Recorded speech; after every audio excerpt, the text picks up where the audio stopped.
Sir Hamza के उस तरह बेस कर रहे हैं नहीं सर हमजा की क्लास में ना हम तो उधर टॉप के स्टूडेंट लीडर थे उस टाइम पे थे लेकिन इस टाइम पे ये सूट सर हमने 1.5 महीना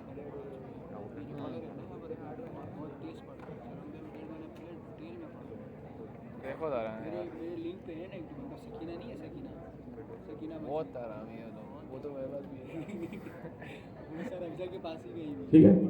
वही रहते अब हमारे पास एक लॉगिन का फॉर्म है और हमने करना ये है कि इस फॉर्म को हमने सबमिट करना है सर्वर पे और इस डाटा को हमने एपीआई पे भेजना है और एपीआई पे ये चेक करेगा कि ये ईमेल एड्रेस एग्जिस्ट करता है। अगर एग्जिस्ट करता है यानी कि जो भी हमने एपीआई के अंदर लॉजिक लिखी थी उसको एग्जीक्यूट करेगा और वहाँ से रिस्पॉन्स रिटर्न कर देगा। ये हम आ गए अपने ऑथेंटिकेशन वाले पार्ट पे।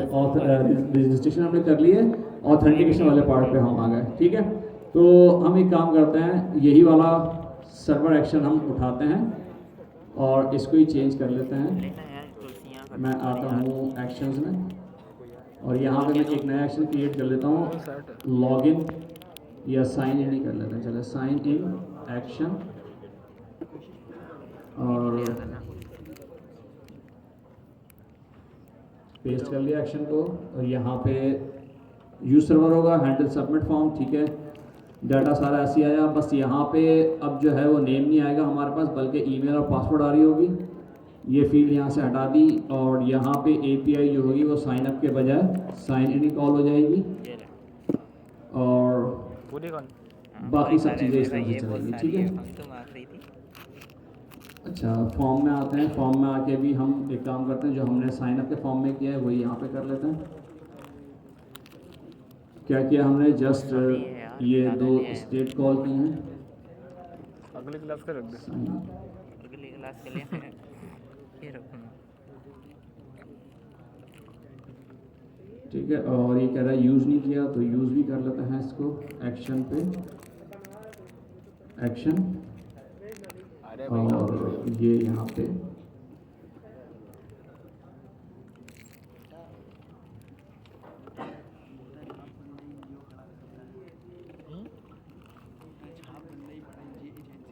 फॉर्म स्टेट नीचे प्रिंट करवाई भी हमने, प्रिंट भी करवा देते हैं नीचे।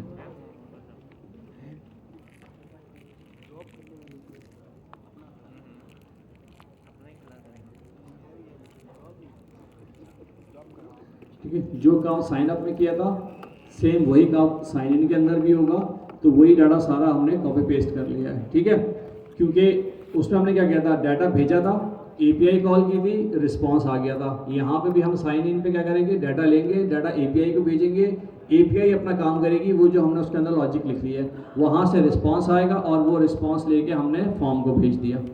ठीक है, और यहाँ पे हमने देखा यूज़र ऑलरेडी एग्जिस्ट। अच्छा, मैसेज हमने चेंज कर दे होंगे क्योंकि हमारे पास शायद एपीआई के अंदर sign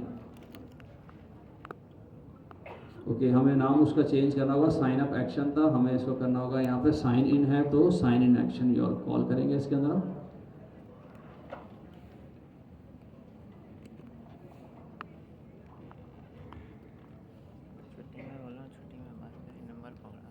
sign in action previous state sign in okay, और साइन इन की एपीआई जो थी उसके अंदर डाटा हमारे पास क्या आ रहा है, API sign in route user not exist, password is incorrect, login successfully। ठीक है, साइन अप ओहो गलत हो गया, साइन अप पे कर दिया हमने साइन इन वाला मेथड। ये साइन अप होगा, साइन अप को बंद कर दिया, साइन इन कर दिया page.tsx और यहाँ पे हम करेंगे साइन इन। ये देखिए पासवर्ड इज़ इनकरेक्ट। क्यों देख लेते हैं कि यहाँ पे जो पासवर्ड जा रहा है वो क्या जा रहा है। यहाँ से इसको चेक करने के लिए मैं इसकी टाइप टेक्स्ट कर देता हूँ 1 2 3 4 5 6 7 और जो हमारे पास डाटा वहाँ पे स्टोर्ड है उसके अंदर क्या है, पासवर्ड 1 2 3 4 5 6। तो इसलिए इसने यहाँ पे हमें कह दिया पासवर्ड इज इनकरेक्ट। मैंने 6 किया और कह रहा है लॉग इन सक्सेसफुली। ठीक है, अब एक काम करते हैं कि हम कहते हैं कि अगर एक्शन में जाओ और एक्शन में जाके यहाँ पे मैंने कहा कि रिटर्न नहीं करवाओ, बल्कि क्या कर दो कि रीडायरेक्ट कर दो। रीडायरेक्ट कर दो कहाँ पे? डैशबोर्ड के ऊपर। ठीक है, यानी कि अच्छा इसको ऐड करना होगा नेविगेशन।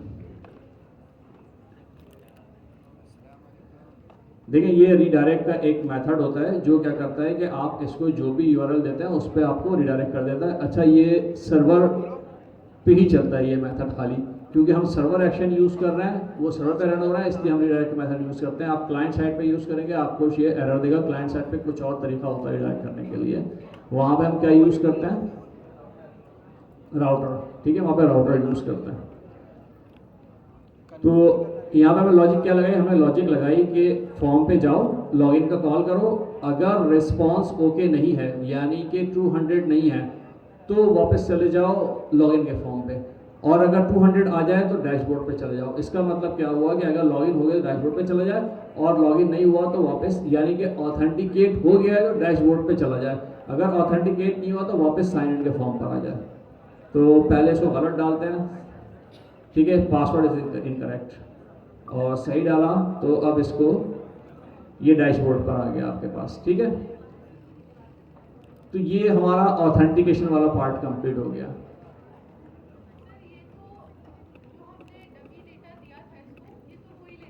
हाँ, साइन अप का फायदा ये प्रोसेस बताने के लिए, क्योंकि अभी डेटाबेस कनेक्ट नहीं की ना। अभी अगर मैं एरे में सेव करवा भी दूंगा, जब मैं साइन इन पे आऊंगा तो उसको एरे में वो डाटा थोड़ी मिलेगा। एरे तो आपके पास फाइल के अंदर सेव है। या तो आप एक काम करें कि आप एक फाइल बनाएं, उस फाइल में सेव करें, और फिर जब आप रीड करें तो उस फाइल को ओपन करें, उस फाइल में से डाटा निकालें और सेव करते वक्त उस फाइल को सेव करें, यानी ये फाइल सिस्टम पे चले जाएं आप। ठीक है, ये रजिस्ट्रेशन का जो फॉर्म बनवाया है ये जस्ट एक आपको एक प्रोसेस बताया है कि रजिस्ट्रेशन किस तरह से होगी। यहाँ पे आप एरे के बजाय एक्चुअल डेटाबेस में जब सेव करेंगे ना तो फिर आपको बेनिफिट मिलेगा कि आपने जो डाटा सेव किया आप उसी को लॉगिन करवा सकती हैं। अच्छा एक काम करते हैं, चलें करके देखते हैं कि क्या मैं जो यूज़र बना रहा हूँ उससे मैं लॉगिन भी कर सकता हूँ कि नहीं कर सकता। एक काम करते हैं, मैं एक ट्राई करते हैं। मैंने क्या किया हुआ है, मैं एक बनाता हूँ यहाँ पे डाटा का फोल्डर, और इसके अंदर मैं एक फाइल बनाता हूँ users.ts, और जो मैंने API के अंदर ऐसा बोले ना यार, यूज़र का डाटा लिया हुआ है, इसको मैं सेव कर लेता हूँ इस यूज़र की फाइल में, और यहाँ से मैं इसको एक्सपोर्ट डिफ़ॉल्ट यूज़र इन्फो करते हैं, और ये यूज़र इन्फो मैं वहाँ से कॉल करता हूँ। फिर देखते हैं कि शायद ये कैश से उठा ले इसको। ठीक है, साइन अप, और साइन अप यहाँ पे भी आ गया।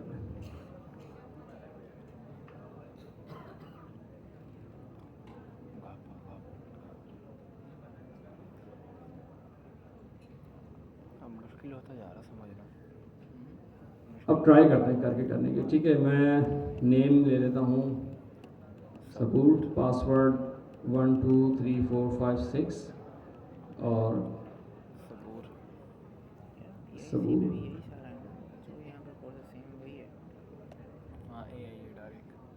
साइन अप सक्सेसफुली, और यहाँ से ट्राई करते हैं लॉगिन करने की। क्या ये लॉगिन करने देता है?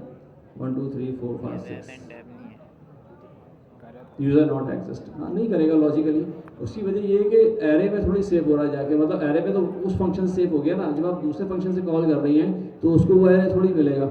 हाँ, अगर आपने वो स्टेट में कहीं सेव किया हुआ है क्लाइंट साइड के ऊपर तो फिर आप स्टेट से उठा सकती हैं। वो तो सर्वर पे था, सर्वर पे उस रिक्वेस्ट में अलग हुआ, अब ये नई रिक्वेस्ट जा रही है तो उस रिक्वेस्ट को तो नहीं पता कि किसी दूसरी रिक्वेस्ट ने डाटा एरे में सेव किया हुआ है। ठीक है, तो फिर वो जब डेटाबेस आप दरम्यान में लेकर आएंगी तो फिर आप इसका सही बेनिफिट दे सकती हैं। लेकिन ये एक प्रोसेस बताया कि प्रोसेस किस तरह से होता है। अगर मैं डायरेक्ट लॉगिन पे ले जाता तो वो भी कर सकते थे हम, ठीक है, लेकिन उसके अंदर ये हुआ कि हमने ये देख लिया कि हम फॉर्म से डाटा कैसे फैच भेजेंगे, हम जो है सर्वर एक्शन कैसे यूज़ करेंगे, और सर्वर से हम डाटा क्लाइंट पे कैसे रिटर्न करेंगे, ये हमने रजिस्ट्रेशन देख लिया। तो क्लाइंट पे वो चीज़ें हमारे पास लॉगिन पे ईजी हो गई। ठीक तो मेरे पास जो यूज़र था मैं वही यूज़ करता हूँ, bilal@gmail, और तो ये आ गया डैशबोर्ड के ऊपर, ठीक है। अच्छा, अब यहाँ तक हमारी दो चीज़ें हो गई, रजिस्ट्रेशन और ऑथेंटिकेशन। अब हमने करनी है ऑथराइजेशन। ऑथराइजेशन क्या है? ऑथराइजेशन ये है, मेरे पास ऊपर है मेन्यूज़ का मतलब है राउट्स। तो मैंने ये होम, अबाउट और कॉन्टैक्ट ये मैंने रखे हुए पब्लिक का मतलब ये है कि कोई भी यूज़र मेरे पास आए, चाहे वो साइन इन हो या ना हो, वो ये 3 राउट्स तो देख सकता है, होम का, अबाउट का और कॉन्टैक्ट का। लेकिन डैशबोर्ड और टू डूज ये 2 ऐसे राउट हैं जो प्रोटेक्टेड है। ये सिर्फ उन यूज़र को नज़र आएंगे जो लॉगिन होंगे। अगर लॉगिन नहीं है तो वो इन राउट्स पे नहीं जा सकते, ठीक है। और लॉग आउट तो of course sign in, sign up और लॉग आउट ये तो होंगे। ये भी हम हैंडल करेंगे कि अगर यूज़र लॉगिन हो जाए तो फिर उसको साइन इन और साइन अप नज़र ना आए, सिर्फ लॉग आउट नज़र आए, और अगर लॉग आउट हो तो फिर सारे ऑप्शन उसको नज़र आए, ठीक है। ये सारे काम हम करेंगे ऑथराइजेशन के अंदर। ऑथेंटिकेशन तो हो गई हमारे पास, अब ऑथराइजेशन कैसे करें, ठीक है। अब इसके लिए थोड़ा सा हमें 2-3 चीज़ों को समझना होगा। ये राउट्स बंद कर देते हैं, user.tsx साइन इन ये खुला रहने देते हैं। यहाँ तक हम आ गए, ठीक है। अब मुझे ये कैसे पता चलेगा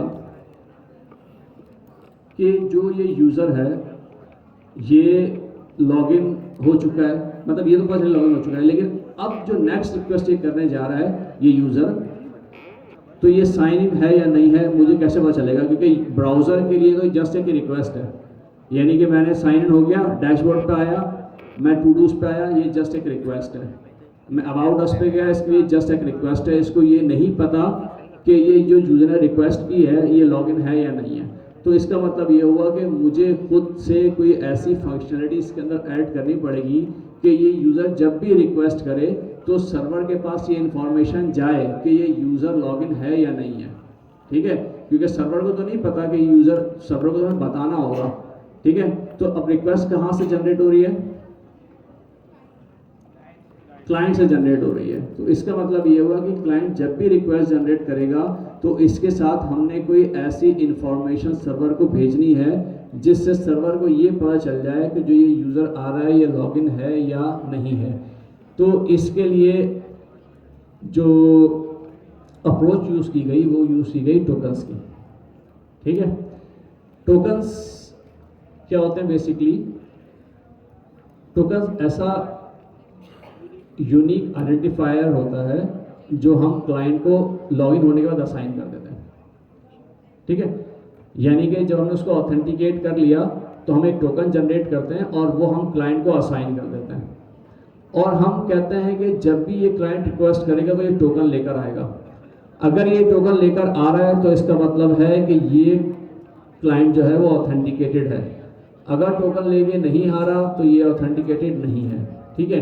देखें, जब साइन इन से हमने रिक्वेस्ट भेजी तो ये तो API पे गई, हमने डेटाबेस में चेक किया कि जो इन्फॉर्मेशन आ रही है, ठीक है, ये ऑथेंटिकेटेड है, ये हो गया। लेकिन जब ये डैशबोर्ड पे जा रहा है तो इस वक्त तो हमारे पास ये इन्फॉर्मेशन नहीं है ना कि ये यूज़र का ईमेल एड्रेस क्या था, पासवर्ड क्या था, ठीक है। तो ये इन्फॉर्मेशन हमारे पास नहीं है। तो ये इन्फॉर्मेशन हमने क्या की, हमने इस इन्फॉर्मेशन के बजाय हमने उसको एक टोकन असाइन कर दिया और हमने कहा कि ये जब भी यूज़र रिक्वेस्ट करेगा तो एक टोकन पास करेगा। अच्छा, अब ये फंक्शनलिटी क्योंकि हम बैक एंड और फ्रंट एंड खुद इंप्लीमेंट कर रहे हैं तो ये फंक्शनलिटी हमें ऐड करनी होगी। वरना अगर आप सिर्फ बैक एंड बना रहे हैं, यानी कि आप सिर्फ APIs लिख रहे हैं या आप सर्वर एक्शंस लिख रहे हैं, तो आपने सिर्फ ये काम करना है कि टोकन जनरेट करना और असाइन टोकन यूज़र को दे देना है। अब ये फ्रंट एंड वाले की रिस्पॉन्सिबिलिटी है कि वो टोकन हर रिक्वेस्ट ने भेजे आपको, लेकिन हम खुद कर रहे हैं तो ये दोनों काम हमें खुद करने होंगे। हमें टोकन जनरेट भी खुद करना होगा और रिक्वेस्ट में पास भी खुद करना होगा। जी यार, कुकीज़ एक थोड़ा अलग कॉन्सेप्ट है, टोकन अलग कॉन्सेप्ट है। कुकीज़ जो होती ना, कुकीज़ एक तरह से समझ लेंगे छोटे छोटे चंक्स होते हैं फाइल के जो कि ब्राउज़र में सेव हो रहे होते हैं। वो कुकीज़ भी हम यूज़ करेंगे, उस कुकी के अंदर हम टोकन यूज़ करेंगे जो हम जनरेट करेंगे, ठीक है ना। तो जब सर्वर पे रिक्वेस्ट आएगी तो हम उस कुकी से टोकन निकालेंगे, यानी कि जब हम लॉगिन कर रहे हैं ऑथेंटिकेट करने के बाद टोकन जनरेट करेंगे, कुकी में सेव कर देंगे, वो क्लाइंट पे सेव हो गया। अब जब क्लाइंट नेक्स्ट रिक्वेस्ट करेगा ना तो साथ में वो कुकी भी भेजेगा, उस कुकी से हम वो टोकन निकालेंगे और चेक करेंगे टोकन वैलिड है तो सही है, वैलिड नहीं है तो इसको अनऑथेंटिकेटेड कर दो। तो कुकी हम जो है दो चीज़ें होती हैं, सेशन भी होता है इसके अंदर, एक सेशन सर्वर में मेंटेन हो रहे होते हैं और कुकीज़ जो है वो क्लाइंट से ब्राउज़र में मेंटेन हो रही होती हैं। कुकीज़ और सेशन और कुकीज़ में सेशन ज़्यादा सिक्योर है एज़ कम्पेयर टू कुकीज़, क्योंकि कुकीज़ क्लाइंट साइड पे होती हैं, यूज़र टैंपर भी कर सकता है, लेकिन हम जो है उसको एन्क्रिप्टेड फॉर्म में रखते हैं तो आम यूज़र इतना पॉसिबल नहीं है, लेकिन जो टेक्निकल लोग हैं वो कर सकते हैं उसको। तो हम वैसे इंकरेज नहीं करते कि टोकन जो है कुकीज़ के अंदर रखें, लेकिन क्योंकि हमारे पास ये डिस्क्रीट मेथड है, जो हमारी सर्वर साइड लैंग्वेज होती है ना PHP.NET Core ये वो, उनमें हम सर्वर पे सेशन मेंटेन करते हैं, इसमें भी कर सकते हैं लेकिन थोड़ा सा वो टॉपिक थोड़ा डिफरेंट हो जाएगा। तो अभी हम क्योंकि जस्ट ऑथराइजेशन देख रहे हैं तो हम कुकीज़ के थ्रू चलेंगे, ठीक है। अच्छा, टोकन जनरेट करने के लिए अब क्या है, क्योंकि ये टोकन जो है वो बहुत सेंसिटिव इंफॉर्मेशन होती है, कुकी में सेव हो रही है, कुकी जो है वल्नरेबल है, एक्सट्रैक्ट हो सकती है। तो अब क्या किया गया है कि टोकन जो जनरेट करने का एक स्टैंडर्ड फॉर्मेट कुछ लोगों ने डिज़ाइन कर दिए हैं, ठीक है। तो उन फॉर्मेट को, उन एल्गोरिथम को यूज़ करते हुए आप अपने टोकन जनरेट करते हैं। इसमें सबसे जो एक फेमस है वो है जेसन वेब टोकन है, थोड़े से पुराने हो गए, हम यूज़ करेंगे जॉस की लाइब्रेरी यूज़ करेंगे। हॉस भी कहते हैं, उसको जॉस भी कहते हैं, JOS, ठीक है। लेकिन वो दोनों, वो तो बेसिकली लाइब्रेरीज है ना लेकिन वो जो जनरेट करती हैं वो क्या होता है, उन टोकन के नाम होते हैं जेसन वेब टोकन्स, यानी कि JWT इसका शॉर्ट फॉर्मेट है, जॉट भी बोलते हैं इसको कुछ लोग, और इसका फॉर्मेट फुल होता है Jason web tokens, JWT, Jason web tokens, ठीक है। ये टोकन्स हम जनरेट करेंगे। टोकन्स कुछ नहीं होते, जस्ट एक लंबी सी रैंडम स्ट्रिंग होती है जो कि हम क्लाइंट को असाइन कर देते हैं कि जब भी अब तुम रिक्वेस्ट करोगे तो ये वाली टोकन तुम लेकर आओगे। अगर लेकर आओगे तो हम कहेंगे कि तुम ऑथराइज और ऑथेंटिकेटेड हो, वरना तुम ऑथराइज नहीं, ऑथेंटिकेटेड नहीं हो, वापस जाओ, ठीक है। तो इसके लिए हमें क्या करना होगा, हमें इसके लिए करना ये होगा कि यहाँ पे जब हम इसको रीडायरेक्ट कर रहे हैं तो इससे पहले हमें अपना टोकन जनरेट करना होगा और उसको हमें सेव करना होगा कुकी के अंदर, ठीक है। तो अब ये देखते हैं टोकन जनरेट करने का हमारे पास एक लाइब्रेरी है जॉस JWT, ठीक है। पहले तो ये लाइब्रेरी इंस्टॉल करते हैं और फिर देखते हैं कि इसके थ्रू हम टोकन किस तरह जनरेट करते हैं। तो ये आके मैंने अपनी प्रोजेक्ट में चला दिया इसको, ठीक है। और यहाँ पे आते हैं, अब यहाँ पे देखें बहुत सारे डॉक्यूमेंटेशन दी हुई है। सबसे पहले ये दिया हुआ है कि जब आपने ये टोकन जनरेट करने हैं या टोकन यूज़ करने हैं अपने पास, तो आपने इसको इंपोर्ट इस तरह से करना है, ठीक है। और यहाँ पे कह रहे हैं कि साइनिंग, यानी कि टोकन जनरेट इस लिंक से होगा और टोकन वैलिडेट या डिकोड जो है वो इस लिंक से होगा। अच्छा, यहाँ पे आएंगे, आपको इसने कोड दिया हुआ है,